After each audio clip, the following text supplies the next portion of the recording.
Travis Holmes with BigCatCountry.com, Fans First Sports Network, and the Duval Dive here with your Jacksonville Jaguars update. Those of you who missed it, happy Liam Coen Day. Uh, the Jacksonville Jaguars introduced Liam to the fan base, to the assembled media at the Miller Electric Center. Kind of just giving everyone, updates on what's going on with the general manager search. I mean, pretty much answers to a lot of the questions as far as scheme, as far as the head coaching search, etc. For also after the press conference, additional news broke when Coach Coen did also break the news, confirming a FootballScoops.com report. That the team would be retaining special teams coordinator Heath Farwell, who would also be receiving a multi-year extension to remain in Jacksonville. That was confirmed by the Florida Times Union.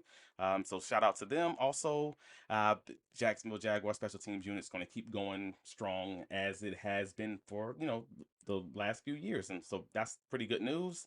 But again, those who missed it, head over to Jaguars.com, any of the socials on YouTube, etc., and watch the whole thing. It's worth the watch. But for those of you who didn't, short version is Cohen killed it, as you would expect him to do. But nevertheless, he did what he was supposed to do. I love when people make the layups.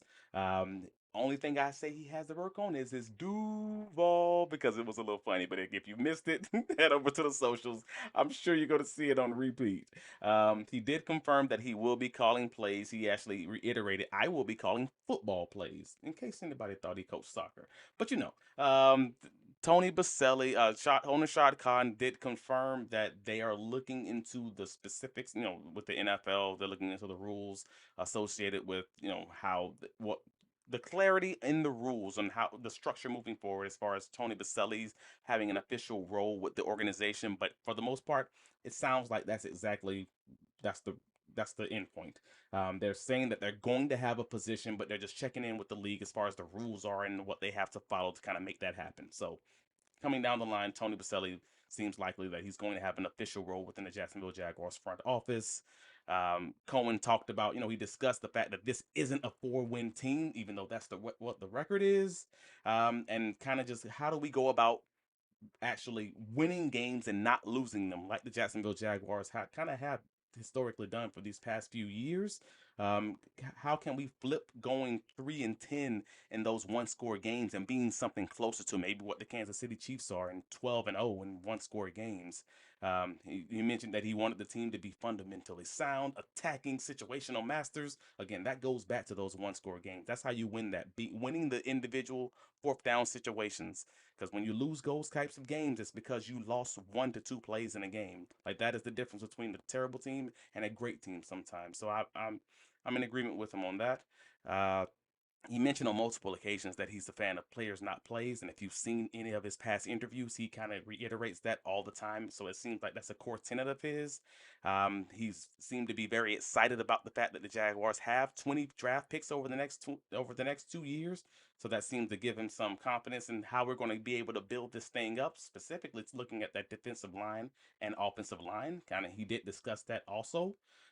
So again, he if you're a fantasy football person, you're going to be a fan of this presser because he specifically mentioned BTJ and all the things that he can do with that. He mentioned the fact that we have two running backs, and that gives you a little bit of flexibility in your ability to use those guys. He mentioned that it was all about Trevor and building this thing up around Trevor, and also even gave him a tip of the cap as far as him being a fan of his toughness and his ability to fight through these injuries that he kind of has in the past. So head over to BigCatCountry.com. Take a look at the full write up.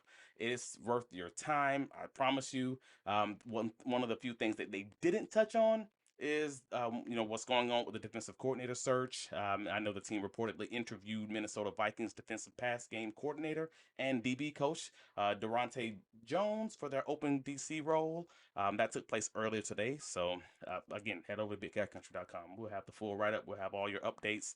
And let us know in the comments here. Let us know in the comments on YouTube, whatever it may be. What are your thoughts?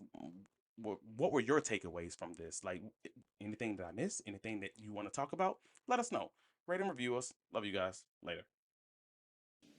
Duval.